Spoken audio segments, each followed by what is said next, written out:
First of all, De'Aaron Fox had 4 turnovers in the first quarter. 4 turnovers in the first quarter.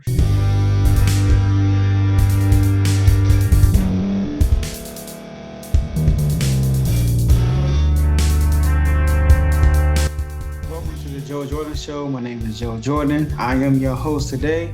And today we're going to talk about that Pelicans win over the Sacramento Kings. So now, first of all, I want to say congratulations to the New Orleans Pelicans for advancing to the semifinals of the NCAA tournament. The Kings were at home. They were 4-0 in the NCAA tournament so far, but 0-2 against the Pelicans this season so far. First game losing by almost 40, if not 40. I don't know the exact score. And the second game was more close, but the game wasn't close until the end. They dominated our whole game until Trey Lyles came in and hit a few threes, but the Kings couldn't close it out. So Kings came into that game 0-2 against the Pelicans. I knew it was gonna be a tough task. Anybody that know me personally, I didn't talk trash the whole week. I'm not gonna lie, I was worried about this game because the Pelicans, they got star power. They got Zion who can play bully ball, who's quick on his first step, who can get to the rim easily, even through double teams and everything. And then on top of that, you got to deal with Brandon Ingram, a terrific one-on-one scorer, sitting at 6'8", 6'9", and you can't block his shot. He probably 6'10" for real, and you can't block his shot. Like, he's a great scorer one-on-one, especially right. So, and then CJ McCollum was bad, Trey Murphy was bad. They just fully healthy, so were we. But they're just a bigger team than the Kings. I mean, their wings are long. They like 6'8", 6'9". So I knew it would be a tough task. That's a weakness of the Kings. We don't have size. That's the Achilles heel. We don't have size. Yes, Keegan Murray has size. Yes, Kevin Herter has size. Harrison Barnes played a 4. He's undersized. So Bonus is undersized big. They say he's 7'1", I guess, but he don't look like it. He don't get up like he's 7'1". So, and then he don't have a long wingspan. So the Kings are just small. They're a small team, and watching this game, the offense got so stagnant, and then they couldn't get a stop, So, like, it's just not a good sight. Like, when the Kings lose, they look bad. When they win, they look really good. When they win, look really good. But when they lose, they look really bad. Like, all year. I look at all the losses the Kings suffered, both of them, both losses to the Pelicans, both losses to the Houston Rockets, the loss to the Clippers, the only loss that they actually looked good in was the loss to the Warriors without De'Aaron Fox. That's the only one. The first loss to the Warriors, they didn't look good in that one. So they didn't look good against the Clippers. They didn't look good against both games against the Rockets, both games against the Pelicans, this game against the Pelicans. But like I said, when they win against Utah, they look really good. Against San Antonio, they look really good. Who else they beat? Against OKC without Fox, they look really good. Against Minnesota, really good. But when they lose, they just look real bad. And I don't like that. I got a feeling Monty gonna shake some stuff up before the trade deadline. Because this roster is just not cutting it to me. Like teams like, I know we beat Minnesota, but Minnesota will be a problem in the future because they're a long team. The Pelicans, as you can see, will be a problem in the future. We just have problems with teams that have length. We had problems with the Utah Jazz last year, even though we won 3-1, but we had problems with them last year, the Utah Jazz, because they got size, they got length. So, let's go through this game. So I look at the numbers, right? First, let's look at the team numbers. All right. The Kings started off hot. They hit like 8 threes, 9 threes in the first quarter. But then at the end of the first quarter, first of all, De'Aaron Fox had 4 turnovers in the first quarter. 4 turnovers in the first quarter. Fox didn't have a really, really good game. I know he finished with 30 and everything. You know, Fox finished with, hold on, let's see. Fox, he finished with 30 points, 5 rebounds, 4 assists, 1 steal. He was a -9, 6 turnovers, 10 from 25 from the field. That is not good. Under 50%, obviously, right? One from 1 for 7 from three. Nah, he missed four free throws again. 9 for 13 from the free throw line. He did not have a good game.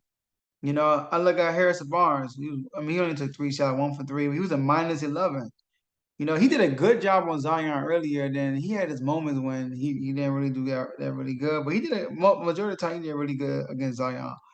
Kevin Herter, man, he had two threes, but he missed like four wide open threes to basically cut into like one possession. Like three, like he missed wide open threes that were momentum boosters. Like if he was to make that three, it would have changed the whole momentum. Keegan Murray played well. I had no complaints about Keegan Murray. He did the best he could against Brandon Ingram. He did have 5 fouls. You know what? In the first quarter, the Kings had a bunch of ticky tack fouls. Man, it was just crazy. But Keegan Murray, for most of the part, he did a good job on Brandon Ingram. Man, I mean, Brandon is a good player. You know, but Keegan tried to be physical with him. You know, Brandon got the best of him. You know, Sabonis tripled up with 26, 13, and 10. By far our best player today. He only had 3 fouls. You all know how about Sabonis is. This year he been doing a better job with fouls. 2 steals, 1 block, only 1 turnover, and he was a +5. He's a +5. Kevin Herter was a +11, by the way. Malik Monk off the bench. Malik Monk, 21 points, -17. Malik Monk defensively was horrible today. 7 for 14 from the field, 50%, 5 for 9 from three. So he played good offensively, and he had 3 turnovers. He played good offensively, but defensively he was horrible. It was one play he threw a turnover and gamble, and then ended up with a Pelicans whopping three. But I gotta get a shout out to the Pelicans, man. The Pelicans they have a good roster, man. I can't even lie. Like Zion didn't even have a good game. He only had 10 points. Only had 10 points. And he was our problem in the first game. And like he only had 10 points. But then Brandon Ingram, 30 points, man, 10 for 20, 3 from 6. He had that 1 3 when then he got the shooter's bounce.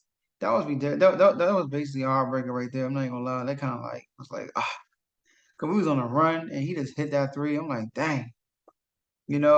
Herb Jones, man, 23 points. He killed us the first game. 23 points. 3 from 5 from three. Valanciunas, man, 7 for 11, 18 points. He did fall out.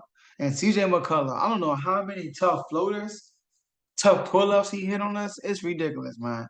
That killed the momentum. And then daggone Trey Murphy, man. He was sniping. He had 3 sniping threes. He finished with 16 points, +24. Every time Trey Murphy was in the game, I was like, dang. Right? But the Pelicans got the best of us, man. They've been killing us all year. The Pelicans they missed 4 free throws. We missed 6. They out rebounded us 42-38. They had 12. We had an equal amount of turnovers, but points or turnovers was kind of equal. Um, Points in the paint 52-38. We don't want that to happen at all. And so with the equalizer was they were 45% from three, and we were 34% from three. They was 54% from the field, we were 44%. They're a bigger team. They're a bigger team. Defense. They defended us much better, man. Like they got quality. They got Brandon Ingram in open space through the pick and roll. CJ McCollum in open space through the pick and roll. And Zion got his few buckets on a one-on-one isolation. Going on the first step with his quickness and get into the lane. So, and Willie Green. And to my view of watching the game, I feel like these 3 games, he's outcoached Mike Brown. And y'all know how I feel about Mike Brown. He just had. So we need to shake up some stuff, man. Like we need to get some wing players, bro. Like we need some wing players. I believe Monty's gonna shake some stuff up because like this roster we currently have is too small. Now we can make a run against a good matchup.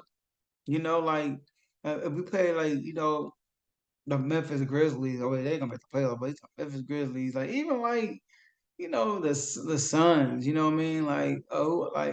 I mean, the only teams that like Minnesota, the Pelicans, those type of teams are bad for us because of their length. So I think they're gonna shake some stuff up. But terrible loss, man. I'm kind of upset. 'Cause I wanted us to win that NCAA tournament. Now we out. Now there's no more Kings basketball for the rest of the week. But hey, back to the regular season. I'm not sure what the standings is right now. We were on the 4th seed coming into this game.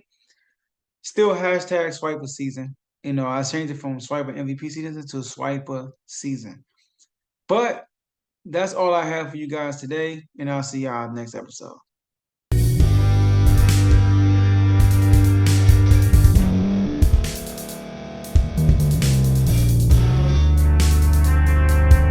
Thank you for staying to the end. If you're watching this on YouTube, please like this video, subscribe, and also hit that notification button so you can be notified next time we put out a video. If you're listening on any podcast platform, subscribe and hit that notification button, y'all, so you can be notified we put out another podcast audio.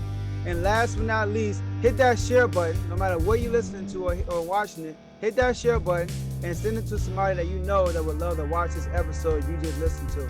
So once again, thank you for staying to the end, and we'll see y'all at the next episode.